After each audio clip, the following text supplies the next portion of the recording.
একটু স্টাডি করুন, একটু পড়াশোনা করে, একটু মেহনত করে একটু জনগণকে দেশে এই জাতিকে দেওয়ার চেষ্টা করুন। আজকে স্টেজগুলোর দিকে তাকানো যায় না।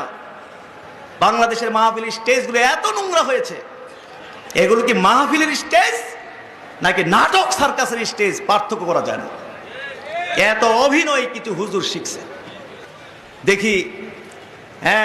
দেখি যে এক হুজুর ওয়াজ করতেছে, আর এক হুজুর দৌড় দিয়ে এসে এই হুজুরের সুমা দিয়ে মজ্জা রয়েছে, সারে না, এমন সুমা দিছে সারে না। এই হুজুর শ্বাসরুদ্ধ হয়ে মরে জঙ্গের কথাবার্তা 3-4 জনের টাইম না ছড়াইতেছে। স্টেজ কি সুমাসুমির জায়গা নাকি?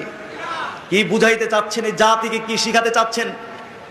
একে অপরের প্রতি কিভাবে মহব্বত করতে হয়, ভালোবাসতে, এইসব শিখাচ্ছেন চুমাচুমির মাধ্যমে। স্টেজে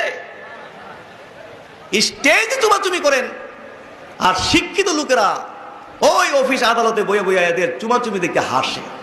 ও দেখো হুজুরের দল করে কি, হ্যাঁ, এই খাদাসের দল, এই হাতরা পাতলা সরসরির দল করে কি। দেখো ইসলামের সম্মানকে এই সমস্ত লোকগুলো ধ্বংস করে দিচ্ছে। আলেম ওলামাদের সম্মানগুলোকে এই সমস্ত লোকগুলো ধ্বংস করে দিচ্ছে। জোরে কর নাউজুবিল্লাহ, আরো জোরে কর নাউজুবিল্লাহ।